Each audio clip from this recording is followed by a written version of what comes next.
Guys, akong asawa nagsinabligay mi ganiha og asin.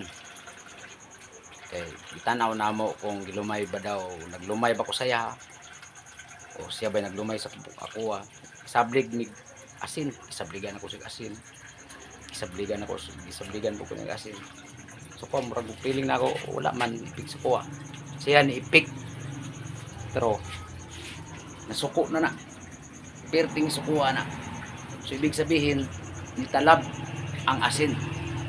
Okay. Naay naglumay.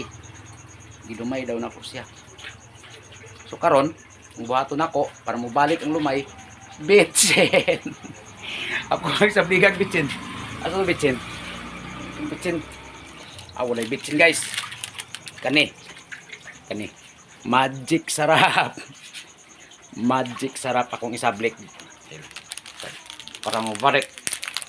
Mabalik ang lumay. Ang lumay pa. Sablig. Katawag-tawran na sana po. Katawag-tawran.